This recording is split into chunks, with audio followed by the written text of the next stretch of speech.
Joining us today, he's the longest-serving independent member of Congress. He is making the case for Kamala Harris to everyone who will listen, from Maria Bartiromo to virtual YouTubers. You met your first virtual YouTuber this week. Senator Bernie Sanders, welcome. Good to be with you. We're a week away from Election Day. You've been campaigning for Harris in Michigan and Wisconsin. What's it like on the ground? How's the momentum? How are the vibes? I think it's going to be a very close election. I think Kamala has an excellent chance to win. I think she has a chance to lose. So in the remaining 10 days or so, we have all got to do everything that we can to make sure that our friends, families come out and vote and do everything that we can to drive up the voter turnout. Senator Sanders, does it keep you up at night knowing that Donald Trump has a messenger as effective and charismatic as Elon Musk on his side? Look, I think what we are looking at in this country, and we don't talk about it enough, is the growth in America of oligarchy. And I think ordinary people do understand that there's something very wrong when we have three people on top owning more wealth than the bottom half of American society. And of course, at the top of the list is Elon Musk. And what we're seeing now is not just the big money interest and the impact they have over the economy. We're now seeing it in a way we have never seen it before as a result of Citizens United, their ownership of the political process as well. So it's Elon Musk putting in zillions of dollars and working very hard for Trump. I think you got three Republicans putting in over $200 million. And of course, Democratic billionaires are also playing a very important role in the Harris campaign. So people are sitting back and they're saying, well, I thought democracy was one person, one vote. Now I'm seeing Elon Musk, richest guy in the world, working day and night for Trump. What's going on? So does it concern me? Of course it concerns me. But what also concerns me is I hear very little discussion about the need to end this disastrous Citizens United Supreme Court decision and move to public funding of elections. Now, I may be missing it, but have you heard much discussion on that? No, nobody's talking about it. And it is a difficult situation, right? Because you have billionaires who have a vested financial interest in Donald Trump winning. These are people who are basically they're openly corrupt. Donald Trump is making promises to them on video about how much he'll do for them because they're supporting his campaign. And then at the same time, like we can't have Kamala Harris disarming unilaterally. No, you're absolutely right. But I think the point should be made is that, yeah, we need money to take on Trump, and I'm going to take the money. I understand that. Most people would. But we also have to highlight the undemocratic, oligarchic nature of the current political system and say, look, yeah, I'm going to take their money. But if we are elected, you know what we're going to do? We're going to get big money out of politics. And I don't hear that type of discussion. I wish I did. All right, bottom line is, John, where we are right now is in a very difficult moment in American history. Progressives are in coalition with establishment Democrats to do everything we can to defeat Donald Trump, who I believe, and I think many Americans understand, is an extremely dangerous political figure who moves us toward an authoritarian society. But the concern that I have in this campaign is that we are losing not only white working class people, we're losing black working class people, we're losing Latino working class people, because the Democratic establishment has not been strong enough in saying, you know what, we are going to stand with the working class of this country against big money interests. And we're going to create an economy that works for ordinary people, not just wealthy campaign contributors. And I think that's the message of what I need to be hearing in the next 10 days. Yeah, I was going to ask you about this. So, you have Donald Trump. He is standing in front of signs that say no taxes on tips, no taxes on overtime. He's throwing on an apron and he's going to McDonald's. This is a fundamentally fraudulent campaign that he's running, but he's counting on the fact that he can chip away at just some of these disengaged voters, just get a little bit on the margins, enough to deliver him the White House. Now, look, we're 10 days out. I'm sure there's a lot of policies you'd like to see Democrats embrace. There's a lot of promises I'm sure you'd like Democrats to make, but we're in a messaging fight now. And so just what is the simplest, clearest message you would like to see from Democrats from the top all the way down to those disengaged, disaffected people? Don't think politics is for them. Trump is trying to win them over. What's the message? The message is that if elected, Democrats are going to stand up with a struggling working class and take on an oligarchy now whose greed is destroying this country. All right? That's the message I would like to see, and that's a message I think that would resonate with ordinary Americans. They know that there's something wrong when 60% of our people live in paycheck to paycheck.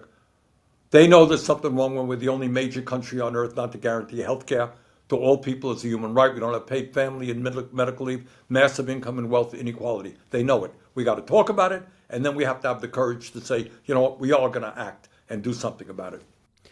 I wanted to ask you about healthcare. So obviously, you want to move towards Medicare for all. Kamala's talking about strengthening the Affordable Care Act. You were in the fight for Obamacare. You were there where at the very, very end, a bunch of people killed the public option. A bunch of Democrats killed the public option. But it was one who killed the Medicare buy-in for people 55 plus. That was Joe Lieberman.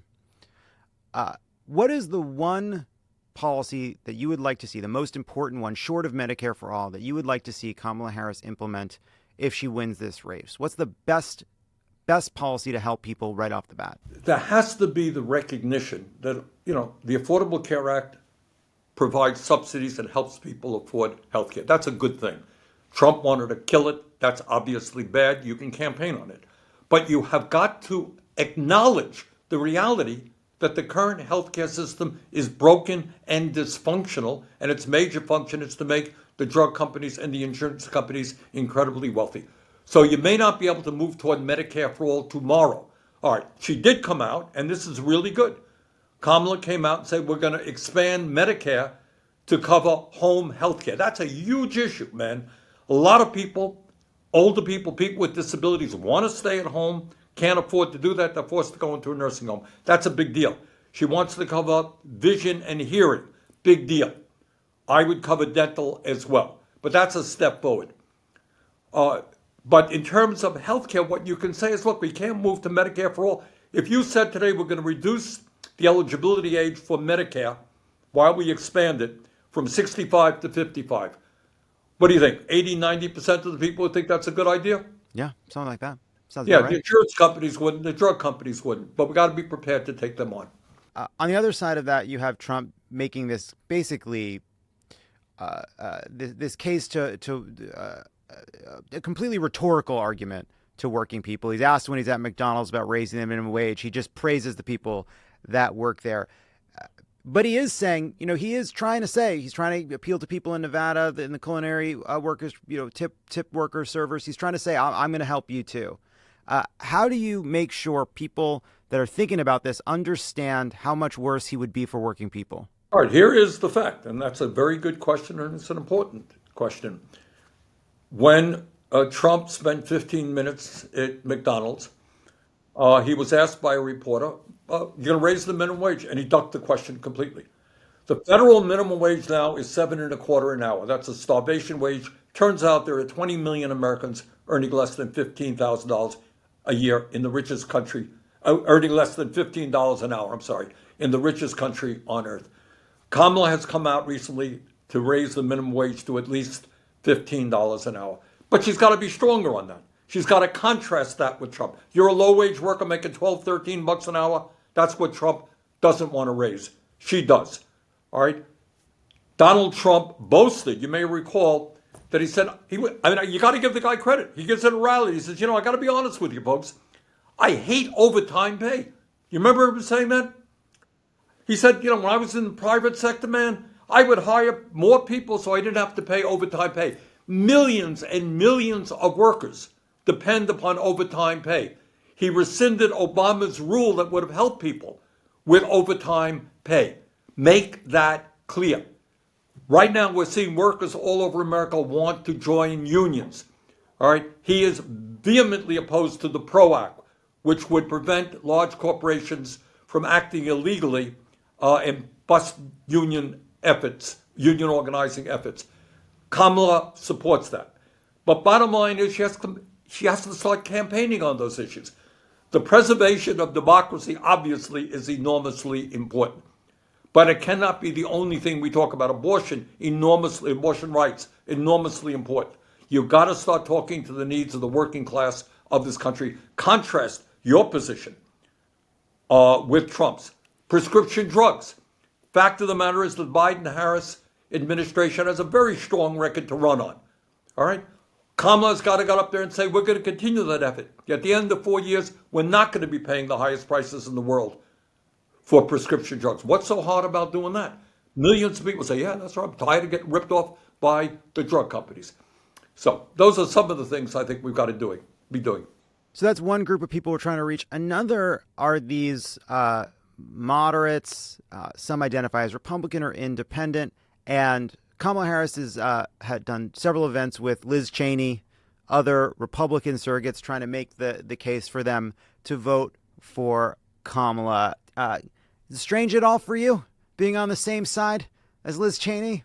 No, as I mentioned earlier, we're in coalition politics. If we were in Europe, we'd probably be in different political parties, working in this case for a common goal of defeating an extreme right-wing candidate for president of the United States. I respect people like Liz Cheney. I disagree with Liz Cheney on everything. I respect Mike Pence. Mike Pence is an honest conservative who worked at the side of Donald Trump for 4 years. He's not voting for Trump. Mitt Romney, the 2012 Republican candidate for president, not voting for Donald Trump because they understand that Trump is a liar. He does not believe in democracy and in the rule of law. And I respect those Republicans who have the courage, and it takes a lot of courage to do that. So I have no problem with her working with Liz Cheney to make that case to conservative, moderate Republicans. But at the same time, it's not either or. You could say, conservative Republicans, look, we disagree on policy, but thank you. You and we respect the rule of law and American democracy. We work together on that. But speak to the working class of this country and say, you know what? I'm not a conservative Republican. I do understand you are living under enormous stress, paycheck to paycheck, and we're going to fight with you, and this is how we're going to do it. So it's not either or. You can work with Liz Cheney, but you can also speak out against the powerful special interest in this country and defend working class Americans. Yeah, it's a great testament to Liz Cheney that she's gone out there when so many others have refused to do so. And it's not as though Kamala Harris gave her some kind of compromise to get Liz Cheney to come on board. There was no deal. Liz Cheney is embracing Democrats, including up to including kind of with some surprising comments about Roe. But there are, I think, more progressive young people, especially very online young people, and in a race that is going to be on the margins, right? We need every one of these people. The fact that Liz Cheney is out there campaigning is a proof point on a story we're seeing that it's not worth it voting for Kamala, that you can't bring yourself to vote for Kamala. It's wrong to vote for Kamala because of what we're seeing in Gaza. I know you're trying to reach young people who have very strong people, and Arab Americans in Michigan who have very strong, they're horrified by what's unfolding in Gaza. Now, I know you've talked about the argument you are making to those voters, but I was hoping that you could just talk a little bit about what the hinge you hope takes place if Kamala Harris becomes president on this issue. Look, let us be very clear. I happen to think that President Biden has been on domestic issues the most progressive president since FDR. He said he wanted to be, and I think he's kept his promise on that in many areas. Walk the picket line, prescription drugs, etc. But in terms of what's going on in Israel and Gaza right now, the Biden administration is wrong. I don't have to tell anybody who is listening that Israel had the right to defend itself against Hamas's horrific attack on October 7th, but they do not have the right to go to war, all-out war against the Palestinian people and kill 42,000 folks, injure 100,000, two-thirds of whom are women, children, and the elderly, and destroy the infrastructure, the healthcare system, bomb every university. That is not what American taxpayers should be funding. And that's why, come November, I'll be having a resolution on the floor of the Senate withholding, trying to stop U.S. Weapons from going to Netanyahu's right-wing extremist government. I think the argument to be made to people who share my point of view, and by the way, they are, I believe, a strong majority of Democrats, is to say, look, even on this issue, Trump is far worse. We can't even get Republican support for humanitarian aid to help feed starving children in Gaza. So you don't want to vote for Harris because of this issue. You're going to let Trump win. He is even worse. His people are very close to Netanyahu. So our goal is to elect Kamala and then to do everything that we can to make sure that U.S. Military aid and offensive weapons are not going to this right-wing extremist Netanyahu government that is doing horrific and unprecedented destruction of the Palestinian people. I am Jewish. I am somebody that is horrified by what's unfolding in Gaza.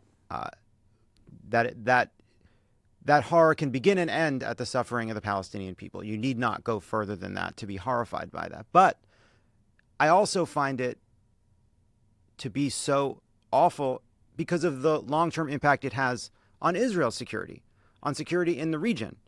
And I was just hoping you could talk a little bit about why it is so important in a new administration to have a different policy from a Democratic administration, not just in the interest of the Palestinians, but in terms of the long-term interest of Israel and the region.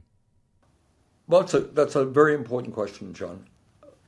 I am worried that the people in Israel, and when I was a young man, I spent a couple of months in Israel, a very different country then than it is today. I am not sure that they are aware to what degree they are becoming a pariah nation, almost resembling what South Africa was under apartheid. That country after country all over the world is saying, what the hell is a Jewish nation which has experienced so much pain in its own history, the Holocaust, 6 million dead.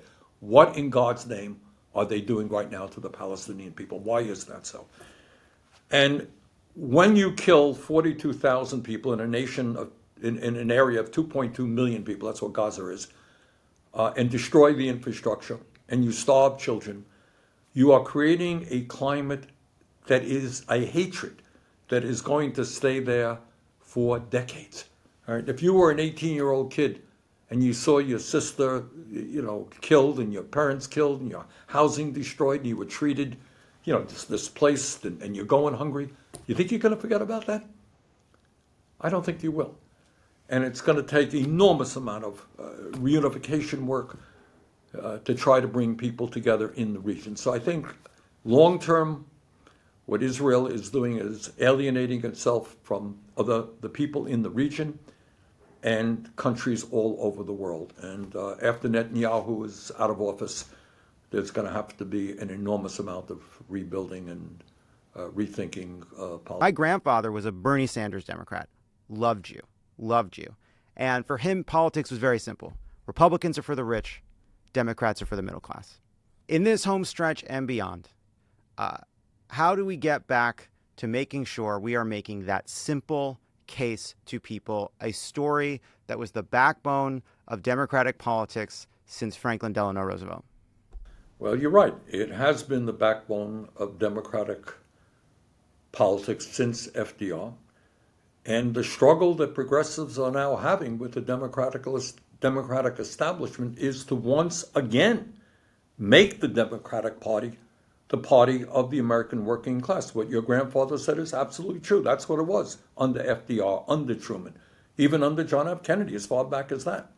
And that is the struggle that we're having right now.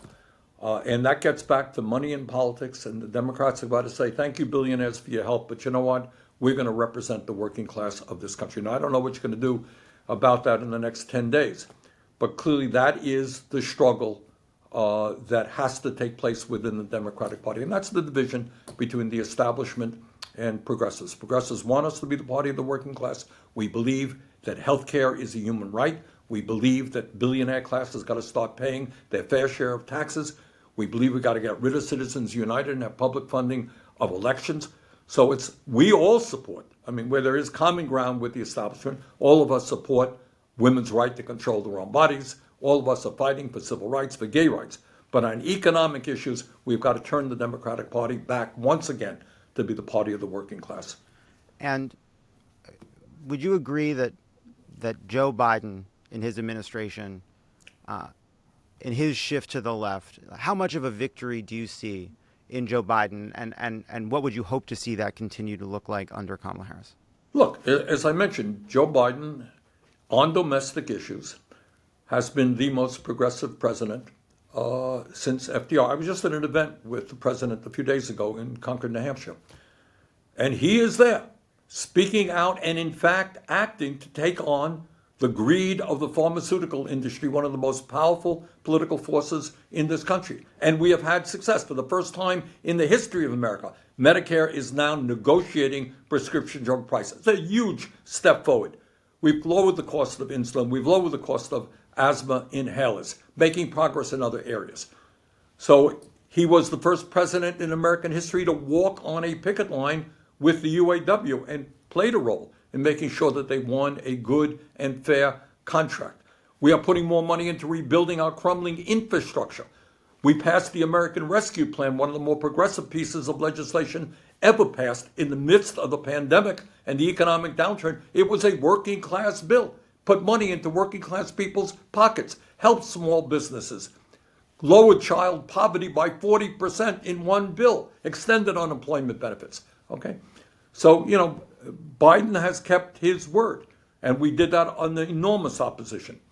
So I am, proud to have worked with the president on a number of these issues, and we have got to continue and grow on those points under a Kamala Harris administration.